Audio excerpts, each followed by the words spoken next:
Okay, so IT asset management in higher ed, expert insights and best practices. That's what we're going to be talking about today.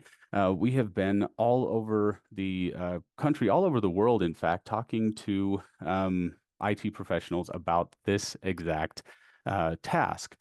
Now, today, I'm presenting. Like I said, my name is Matt. I'm with the marketing team here at LabStats.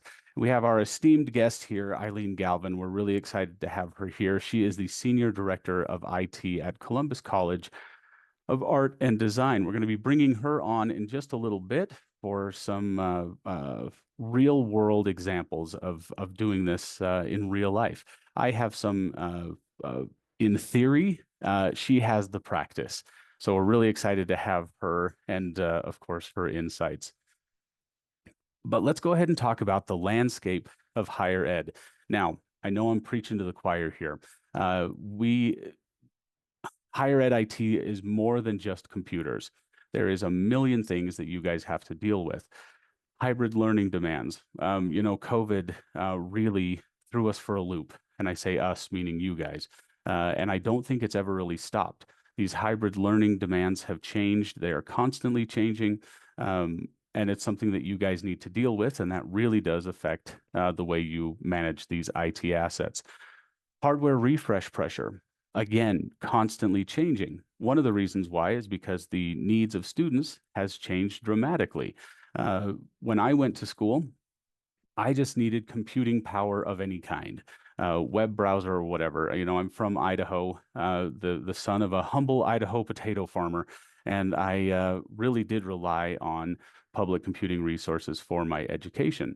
But all I really needed was a browser, some sort of word processor, and that was about it. Well, those tools are now readily available, and the tools that students need are much more cutting edge, much more what's the word I'm looking for? Specialized? Yeah, specialized. That's a better way to put it. Specialized and specialized things sunset very quickly, and so there's a lot of refresh that needs to happen there. Another thing that happens is software license sprawl. No, we learn about the states of matter, solid, liquid, and gas. And nobody wants software in a gaseous state where it just kind of fills its container. It just kind of spreads out across campus and there's no control. And of course, again, preaching to the choir here with budget constraints. There's always concerns concerning budget and budget changes that can lead to concerns with staffing, that refresh, or software, obviously. And then lastly, leadership turnover. As leadership changes, so do your goals, right? The goals of the leadership directly come down to you in the IT department. Again, I know I'm singing to the choir, but I want you to understand that we understand that. It is certainly more than just computers. I'm going to give you a little bit of background on me. I am an outdoorsman. That's what I do outside of marketing, and I'm actually a whitewater rafting guide, or was for many years in southeast Idaho. The picture we're looking at here is a rapid called Big Mallard, and you might notice a massive rock right in the middle of the picture. When you are navigating waters, you are looking for ways to get through the danger. In this case, a couple big rocks. And newbie oarsmen, people who are just brand new to the sport, will often identify the danger and focus right on it. And counterintuitively, they run right into the rock. You may have heard of this in your driver's ed class or something as well. What we're looking for, or the more seasoned professionals when it comes to navigating whitewater, look for the navigable water around the danger. That's where the focus is. What we want to do with data is help you understand where are the rocks and where is the navigable water. Where is the safety and how do you get there? And that's essentially what we're trying to show with data. So let's talk a little bit about the state of the industry. There are some pretty significant challenges in IT and higher education broadly. But Educause did a poll for thousands of IT professionals, and 53% of them reported that their tech budgets are decreasing year over year. Sounds like a lot of you guys are probably familiar with that concern. Our own findings, we find that over half of software licenses in higher ed go entirely unused. If you want more information about that, I'll direct you to my colleague, John. He does a lot of work with schools. He's actually worked with Eileen on some of this stuff. But when you consider a shrinking budget and half of the software licenses being unused, to me, that sounds like there's some navigable water there. We have two big rocks, but there is some buffer somewhere. We just have to figure out how to get there. Also, the average life cycle of student-used devices is shrinking, under 4 years in a lot of cases. This is due to higher demands and security concerns. Also, those appliances are becoming those computing resources are becoming more and more expensive. John was talking to some people this last maybe 2 weeks ago at a conference, and they estimated about 5,000 a year on a computer station. So that adds up very, very quickly. So let's go ahead and initiate a poll here. We're going to talk about different ways that people manage these assets. One of those being SCCM and similar tools, maybe Intune or something like that. And I'm just curious, what are you currently using for IT asset management? Let me start the poll here. We'll give everybody a minute to respond.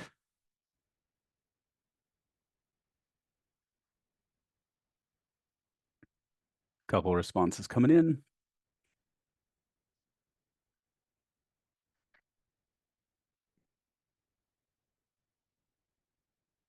Get your votes in now, folks. All right, let me go ahead and end that poll. So it looks like we have a clear winner. SCCM is, in fact, the winner. So are you guys seeing the results, by the way? Are those popping up on screen? If not, SCCM. Okay, perfect. Thanks, Shauna. SCCM is the winner at 55%. Other tools make up some of the other, and then manual tracking and nothing in place for a few others. Jam, perfect, Marcus. Thank you so much. Yep, we work with a lot of folks who use those as well. Let's see. So now, are you guys seeing the slideshow again? Are we back to the slides? Okay. Oops. Just a moment. Right. Oh, good point. Yasmin, thank you so much. So when I say SCCM, I'm using the nickname rather, configuration manager. It seems like everybody's still calling it SCCM, but you're right. That is what I'm referring to. Asset Tiger. Not familiar with that one, Lloyd. Not familiar with that one. I've heard the name, but I'm not sure of its capabilities. So I'll definitely look into that. Cool. So let's talk about some of these traditional ways that people are managing their IT assets. Like I said, we've gone to a couple conferences in the last couple weeks.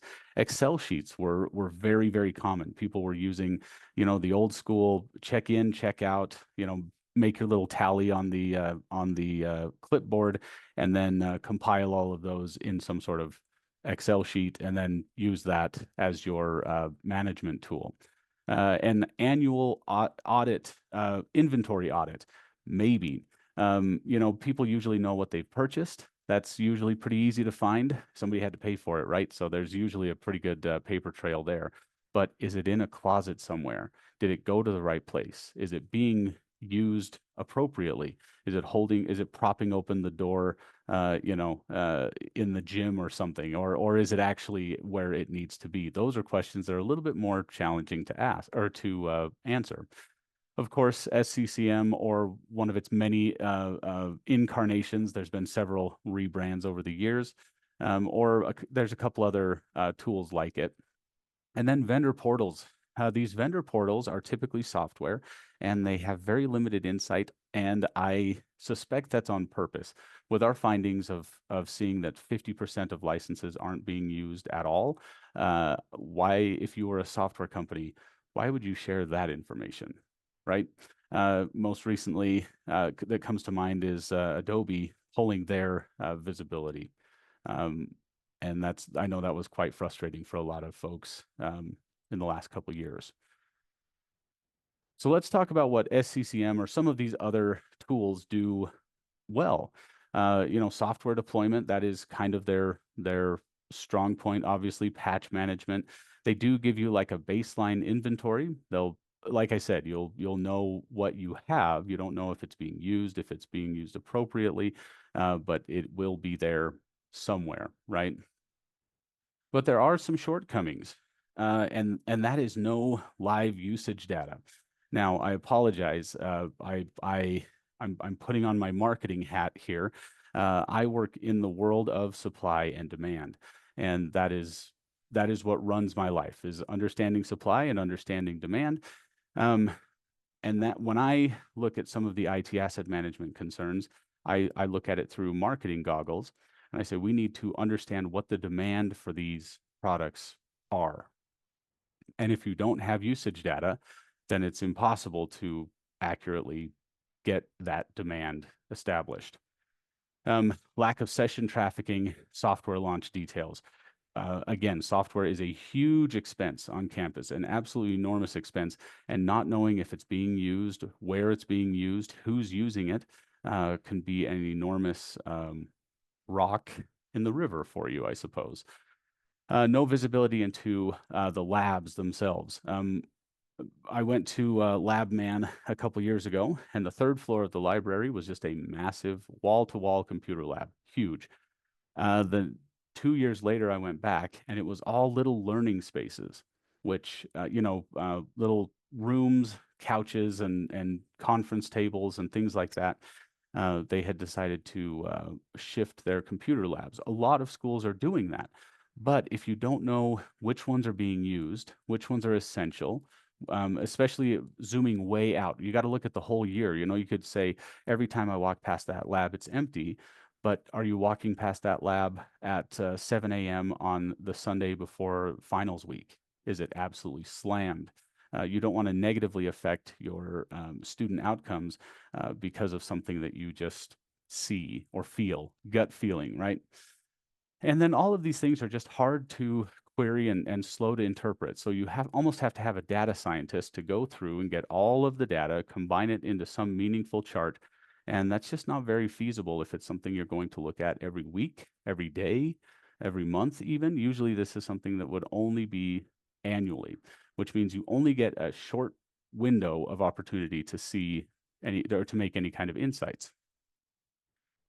So this is where LabStats comes in. Like I said, when we're talking about demand, detailed software and hardware usage, you can see what's being used, what is important, what maybe isn't important, and what you can cut. You can use that to support your decisions with software licenses, if you're going to go with a site license or individual licensing model. There's all sorts of insights you can get from that. Visual dashboards and reports. What does your leadership want to see? It's very easy to pull these reports, put them in an email, send them off to the people who need them, and it takes something off of your plate. You don't need to manually do that. Like I said, play the data scientist role. Data for budgeting, we talked about that a little bit, where hardware refresh cycles and software licensing models, all of those cost a lot of money. Understanding what you need and what you don't is going to be critical for that. And then LabStats does support hybrid and remote access tools. Again, understanding if those are being used or not. Just because you implemented it during COVID does not mean that it's still relevant anymore, and vice versa. Something might become more relevant. Remote learning might, because of COVID, it might be the way that your school is trending. So, guys, let's meet Eileen. Eileen and I met at SIGUX a couple years ago, and John and I were presenting on, I think it was called, "Is it time to close computer labs?" And the idea was, closing computer labs it might be a responsible choice, but you have to do it in the right way. Again, son of a humble potato farmer here. If I didn't have those computing resources, my college education was going to suffer. Even though I was in the minority of students on campus, it was going to affect me and the other humble potato farmer sons, disproportionate to the general population.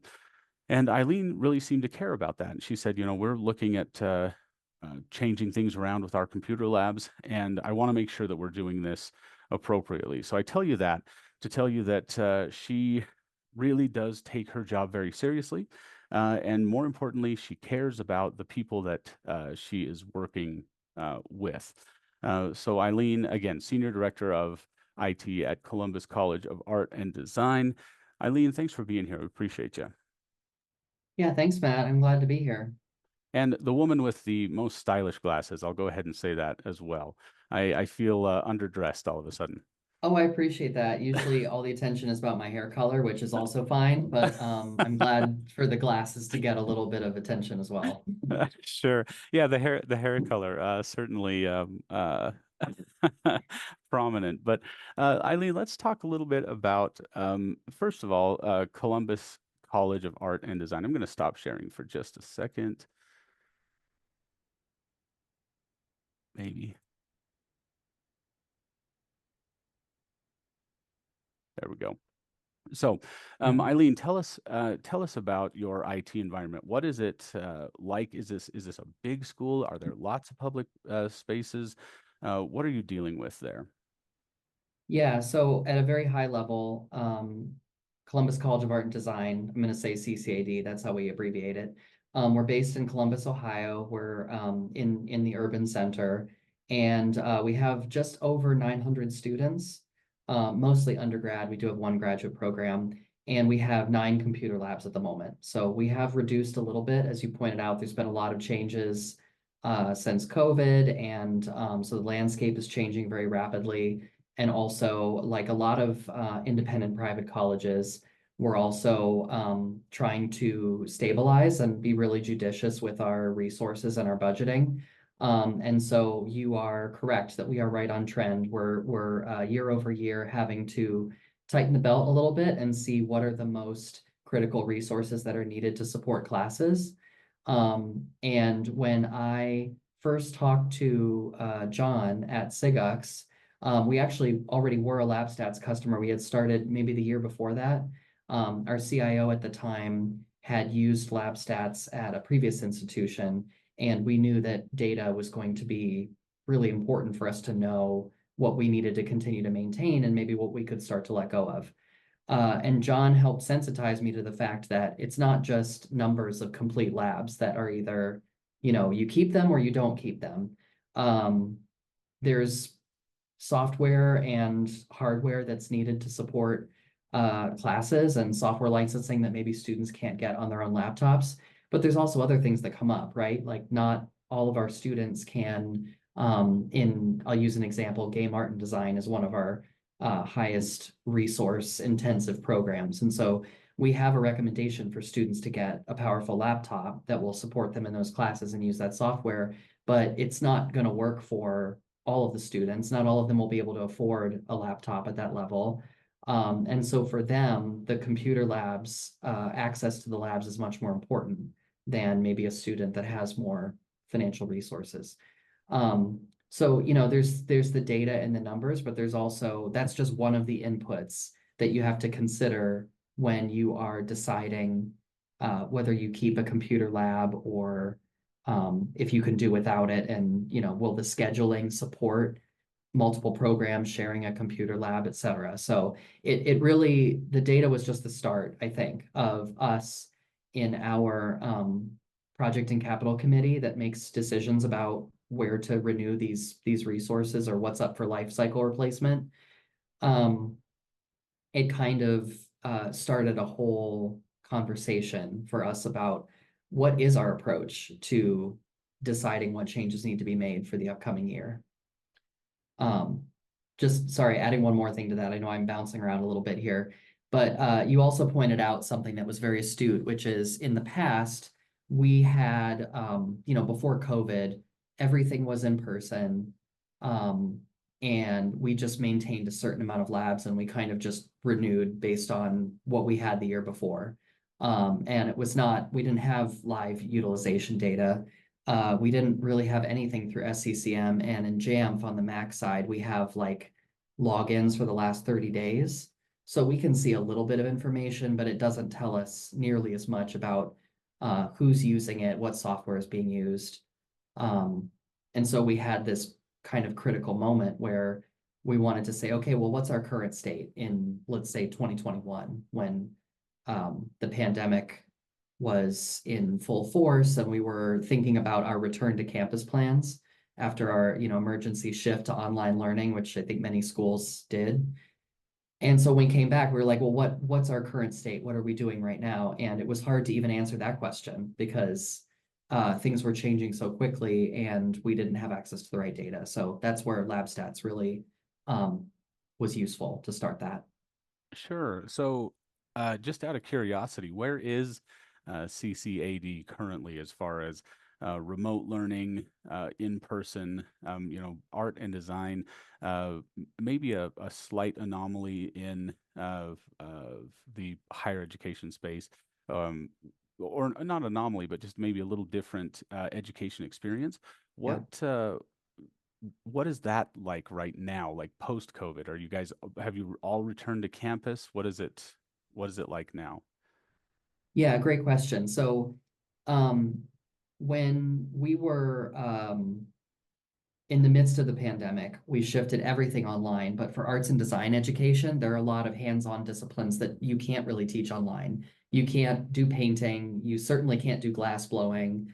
Sculpture is really difficult. So we made it work for the time, but we realized that most of what we do has to be on campus. So we do have some online classes. Our graduate program is in UX design, and that's able to be online. And then our liberal arts classes, our art history classes, things that are more traditional lecture, that's not really an issue. That can be online. It doesn't require specialized software. But for most of our other programs, fashion design, product design, graphic design, illustration, fine arts, all of those things really do need to be on campus. And so, yeah, for the most part, everything has pretty much returned to campus with some exceptions. Sure. Yeah, I think that answers Yasmin's question. She was asking, do you find students are returning to campus more? I think that would be a yes in this case, obviously. Yeah, not everybody has a glass blowing furnace at home, right? Or some sort of marble or clay sculpture studio. That would make things quite challenging during the pandemic. Um, are there any unique software, or is there any unique software you have to use with this art and design that maybe you want to look into very, very carefully? I know, for example, I'm kind of leading here a little bit, and I don't mean to, because I am just genuinely asking, but I know in my experience with my limited experience with graphic design, it's always been kind of expensive and like really demanding software that I've used in video editing, image editing, or graphic design. Do you run into that with being a college? I'm sure you're on the cutting edge of that. Yeah, what do you experience there? Yeah, I mean, technology is critically important to run any college. And for arts and design, our disciplines are more and more digital. So we need to provision a lot of software for students to be able to use. We have some site licenses like Adobe. We have Creative Cloud available to all of our students. And so we can right size the licensing a little bit, but that's just understood that everyone needs it. So that's not as much of a concern because it's based on our head count, but there are a lot of other software that's used by particular programs that we may have been running, SketchUp Pro for 2 or 3 sections of a particular program. And if the program shrinks, or maybe there are changes to the way the company does their licensing, because this is unfortunately part of my job is to do all these software renewals, and anyone online who knows that process knows that every vendor does a little bit differently, and then people change their processes. And so it's kind of a big mess. But um, yes, we do need to be able to track utilization, because sometimes we'll even find the situation where a piece of software was taught specifically for one adjunct instructor in one section, and that section's no longer offered, but we don't hear about it. So we might renew the software for essentially no use. So we can kind of use LabStats to see who's using the software over the semester. And if we need to justify changes, we can say, hey, SketchUp was only launched twice this semester. And do we really need to continue that license? Is it critical for classes? Sure, we run into that all the time. That exact scenario where there's one professor who had their, specific software that they liked to use, and it was their preference, right? That professor moves on, or whatever, but the software remains, and it just is kind of this perpetual thing, and it's under the site license, situation where it's just an automatic thing. Um, so before LabStats, before you were able to check and see who was using what or how much it was being used, how were you managing that before? Yeah, I mean, the honest answer is we really weren't. We had conversations with academic leadership to understand what was needed, and then they could ask questions of program chairs and faculty. But it was a lot more of an educated guess than it is now. And like I mentioned before, utilization data is only one of the inputs, but it is a really important one to help understand whether software is truly needed and used. Some other decision factors are, um, is this software duplicative? Do we already have something in our list that does this? And so do we really need to keep both of these things? There are programmatic changes, so if we decide, well, product design is really not moving in this direction anymore, this is where the industry is moving, so we don't need to use this piece of software anymore. That could be another thing, but it really is a game changer to have live utilization data, so that we can see, let's say we need to consolidate labs. If we do discontinue a lab, can we move these software titles within the same lab, and can the resources of those stations, support all of that software? So there's a lot of different scenarios I can think of where it's come in handy. Perfect. So Chris says the idea that applications can be monitored through LabStats, so you can see whether software needs renewal and remedy the unused license issue. So Chris, yes, that's part of it. There is more to it. We're going to get into that in the presentation. So maybe put a pin in that one for just a little bit, because we are going to get into that. Before we end this little part, Eileen, and move on to the rest of the presentation here, is there anything else? Or I guess, are there any questions you want me to ask? Is there anything that I'm missing here? Um, that's now I'm doing some mental gymnastics here. I'm trying to think, Yeah, like, blindsided with that one. It's funny. I go from leading you to exactly, and then to just some totally ambiguous thing. I apologize. no, Um, that's all right. I guess I'd just say that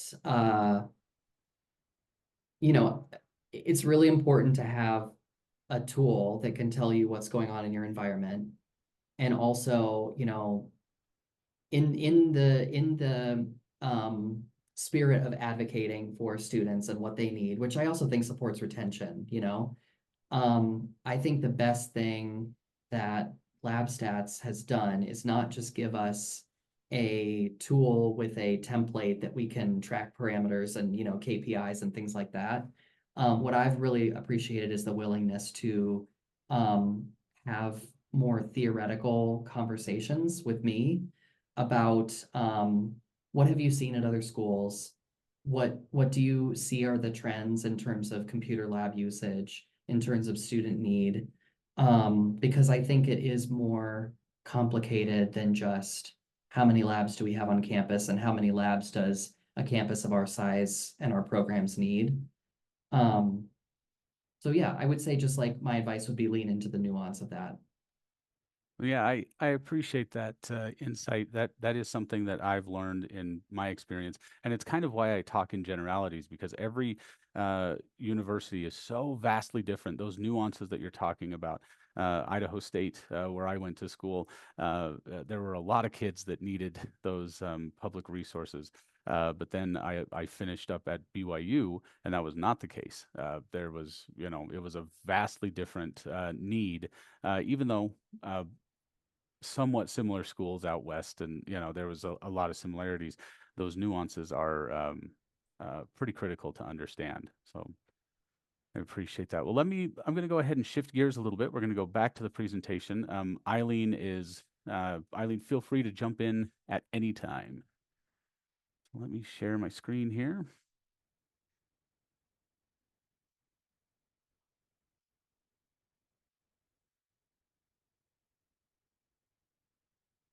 All right, want to make sure everybody's seeing that.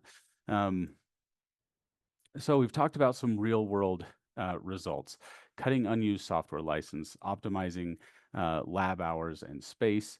Eileen even talked about justifying not necessarily hardware, but other purchases. You're able to view what is critical, what isn't critical, and make a case. So Chris, to answer your question, uh, it is used for monitoring software usage, but there is more to it than that. Um, and then eliminating help desk tickets. We haven't talked about this too much, but with the bring your own device also came with a whole lot of help desk questions. These devices were often incompatible. Um, People didn't really understand the remote access thing, and so they were generating a lot of help desk questions. And understanding that, being able to see what is needed helps you understand where to staff, where additional resources are needed and where they're not. This is the part I really wanted to talk about for just a minute here, Chris. This is just an example of something you can do with this data with proper IT asset management. And I think this is the one that kind of started the conversation with Eileen in the first place. The top of this graph is computer use in minutes. The bottom is GPA, and this is Pell Grant students. This was compiled by John. It's anonymous data. I don't know how far back this is. If I remember correctly, I believe it was a full school year. And what you're seeing here is a statistically significant correlation between public computer use and GPA, higher GPA in Pell Grant students. So if your school is tasked with increasing graduations of Pell Grant students or whatever group of students we're looking at, you're able to see the impact of your efforts as it relates directly to it. So now you have this report. You can say, yes, there's a push to close XYZ computer lab. But if we do, we will be affecting this.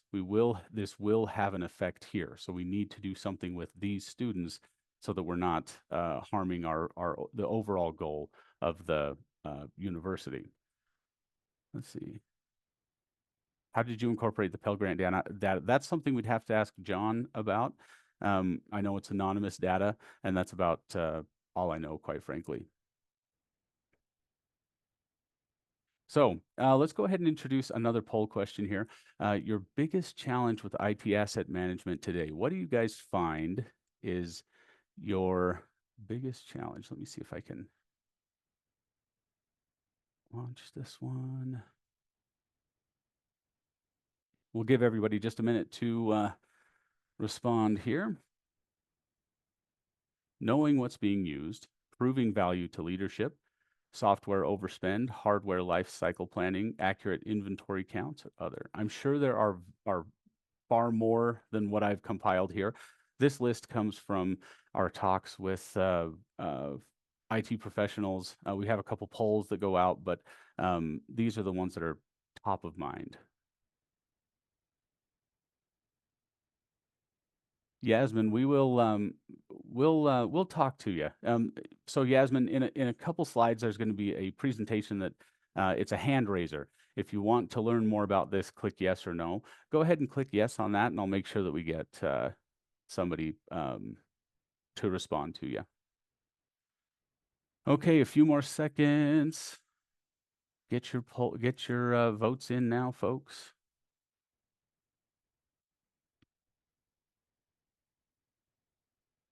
Okay, let me share these results. So, knowing what's being used, common concern. Hey, that's where LabStats fits in, right? That's sounds like a job security to me, I suppose. Approving value to leadership. I'm not surprised that that's a smaller concern. It's not something that you deal with on a daily basis or a monthly basis or a weekly basis. That's more on an annual basis, right? Software overspend, hardware life cycle planning, that is becoming more of an issue. The hardware with security concerns and high demand from students, and then accurate inventory counts. That one's kind of interesting. Accurate inventory counts. We find that people usually know what they bought, but they don't know if it's being used. So the inventory, but it could be software too. I guess maybe I should have separated those two out, but interesting to see. So let's continue talking about how data can help some of these concerns, a lot of these things that we've talked about. And Eileen even mentioned how data helped her with some of those. Specifically, this one right here, seeing trends as they emerge, as students return to campus, or maybe they don't return to campus. We had one school that we were working with. They were LabStats customers for a long time, so they had a lot of data. And you had this use, pre-COVID computer use had this peak, and then post-COVID it dropped off to nothing, and then it was climbing back up. And they at a slower rate, but they weren't back to the pre-COVID usage levels. And because they were able to look at the data, they were able to tell leadership, hold off for a second. We don't want to get rid of these things because it looks like we're trending up, and we might get back to pre-COVID levels, where pre-COVID levels we were right-sized. We were balanced as far as software and hardware availability and everything. So identifying those trends can be very, very important. Responding before issues grow. Part of that is understanding the trends. Are we going to need more computers? Rather than it being an emergency, we got totally blindsided by this. We had no idea this was coming, and now it's an emergency. Emergencies are always expensive to fix. We had a plumber at my house over Easter weekend last year. It was very, very expensive. So that's always how it goes with emergencies. So if you can respond before, you're always going to be better off. Planning software licensing with confidence, that goes back to what Chris was saying, and then future-proof IT decisions. Now, when I say future-proof IT decisions, I'm not suggesting that we have the key to understanding the future of IT. That is not what we claim to have, but what we do. When I say future-proof IT decisions, what I'm talking about is giving you the ability to identify the safe water, to identify the rocks, and to understand where to navigate. And so the future-proof IT decisions is more of a skill or a capability that you have because of the data, because of the reports, because those things are available. A lot of these things already exist on campus. John, I work with John a lot, so you'll hear me talk about him all the time. But I was on the phone with him yesterday, and we had a conversation about this. That LabStats is almost like a food delivery service, right? Uber Eats or something, where everything else that you have on campus is when mom tells you we have food at home. The ingredients are there, but it's a lot of work, and and sometimes it's so much work that it might as well not even be a feasible option. I'm not going to make myself a Taco Bell Crunch Wrap, but I might might call Uber Eats, right? Anyway, terrible example, but let's continue. Um, LabStats, custom dashboards for stakeholders. This is something that our capabilities are expanding in to really customize those and just take something off of your plate. You no longer need to compile all of those ingredients. You don't need to be a data scientist to get this information to the people who need it. It can be automated, sent to your inbox every week, month, whatever. You can have quarterly reports, so every semester, every whatever, right? You can customize all of that. Alerts for device failures. This one is really exciting. This one is we're just started, well, not just starting, we're almost done. We're just about ready to launch this capability. It already exists to a certain degree, but it is being expanded. And let me show you a little bit of what that's going to look like. So part of usage data is understanding what's not being used, and that can be helpful in licensing, license purchases, or determining if you're going to do a site license or whatever. But you can also do stuff like this. This is a report that would automatically be triggered and sent to your inbox to report any anomalies. 24% of your computers haven't been checking in. You might want to look into that. In order to have that capability without usage data, it would require manual monitoring or something like that. You'd have to have people or something in place that would be constantly looking at these things. And Eileen mentioned before, people don't tell you what's not being used. Just like the professor that had whatever software and then they left and it still remained on the purchasing agreement. Same happens with public computing resources. Crunchwrap. I got you, Eileen. Yeah, I must be Matt, hungry. I don't know why I'm thinking that, but oh yeah, I am too actually. But you made me think of something, which is that we've talked a lot about computer labs, but another thing that's been helpful for us with LabStats is tracking other desktops on campus. We have not as many open use labs that aren't supporting classes, but we do have desktops for adjunct faculty to use. We've got desktops in our student agency, which is a group of student workers that creates marketing assets and things. And it's helpful to know utilization on those as well.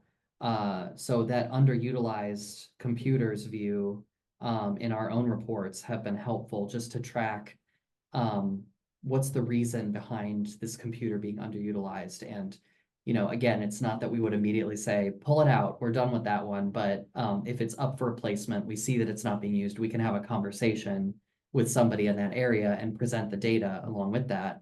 And usually when people know more about the utilization, they're much more willing to have a conversation about it, right? They say, oh, that makes sense. If it's not being used, maybe we don't need it. no, that's exactly it. Oh, sorry. Go ahead. Yeah, so Yasmin, great question. We don't have LabStats deployed on any laptops. So things that are deployed to individuals, we don't track utilization data on that. We just do desktops around campus and in the computer labs, and also the instructor stations and classrooms that don't have a full lab, but that have one computer at the front. Yeah, and in schools where remote learning is maybe more critical, I would imagine tracking those devices would be also very critical, right? Maybe in a design school where there's a lot of on-campus learning, maybe you don't need that, but that's going to be specific to your school. So Yasmin, if you have any questions on that, like I said, make sure you raise your hand, and we'll look at your instance and determine what's going to be the best deployment strategy for you and your school. And that goes for anybody. We could look at we can look at your specific institution. Eileen's is kind of unique, being a design school. Maybe yours is unique as well. That's our bread and butter, is dealing with those nuances that come with every specific school. Some are very remote heavy, some are very on campus, some are enormous, they're dealing with huge numbers, some are dealing with really small critical numbers. And we're able to adjust our deployment and those reports that I was talking about to give you the answers that you need. So let's just talk with LabStats. It just makes life easier for you. And now this isn't just a luxury purchase. It's not, oh, we want it so that the director of IT can put up their feet and, not stress out or whatever. That's not what it's about. But it does allow you to do other things. How many things today would you do if you didn't have to do, some of the mundane tasks that you're asked to do? That's what we want. That's part of the freedom we want to give you, right? So that's what this slide's about. You access usage reports with just a few clicks. You can see the information that you need to.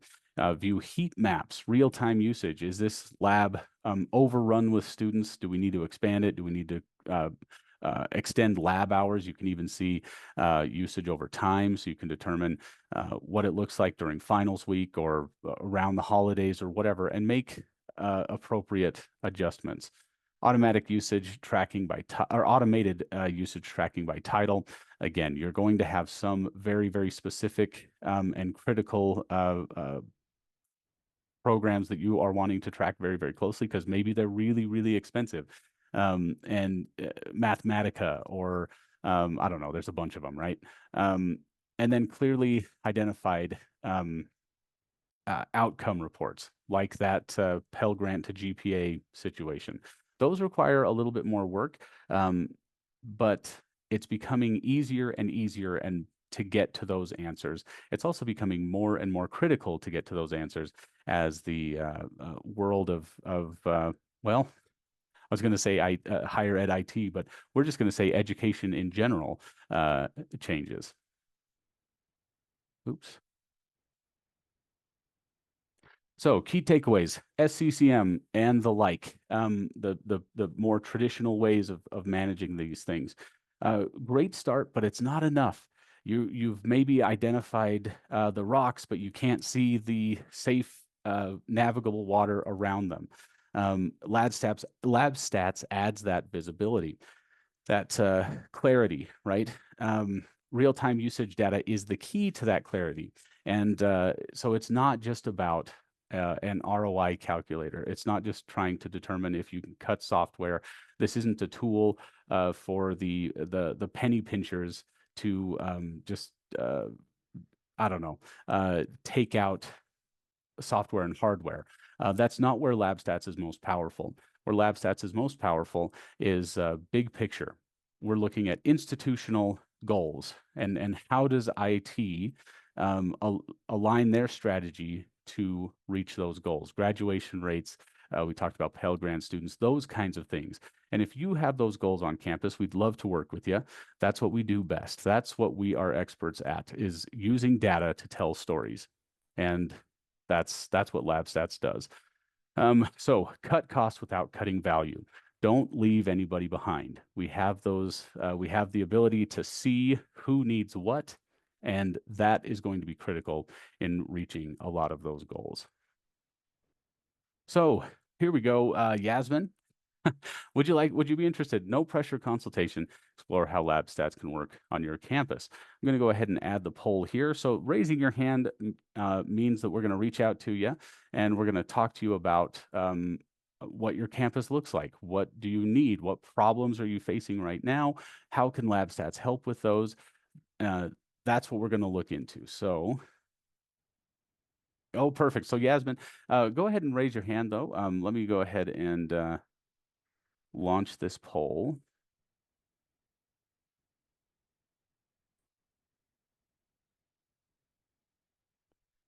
Okay.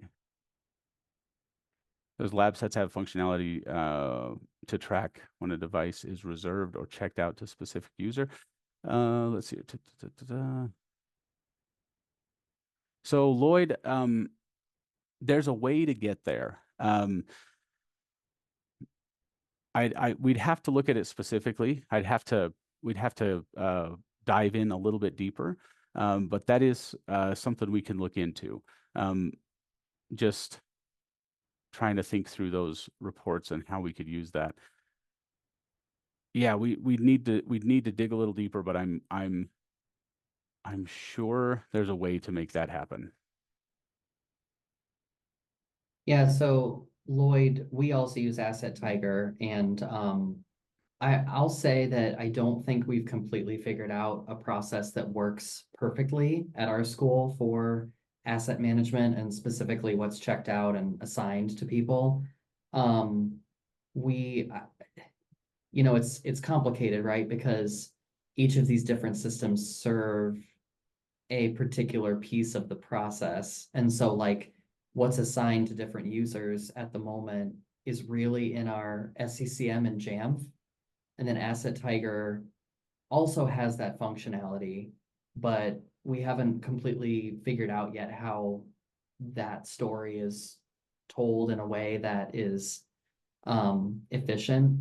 And, like I would love it if not to get too deep in the weeds on this topic, but I would love it if the help desk could, if someone's computer breaks, it goes out for repair, they get assigned a spare. I would love for there to be just one place where people would record that information so we know where the device is now, and be able to check it in and out as necessary. So Eileen, you touch on something that we are um, uh, working on right now, that kind of situation, making that easy to understand usage in those types of situations. One of the ways we're doing that is with Chromebook extensions. Looking at with VDI and everything, looking at Chromebook usage, understanding that a lot of times those are used for a loaner as something is being repaired or fixed or whatever. We've got a lot of those capabilities that are already exist, and then they are expanding on those. So we've got just a few minutes left here, guys. Is there any questions while we've got Eileen here? Any questions for Eileen? Any questions for myself or the LabStats team? I'm going to share one more thing.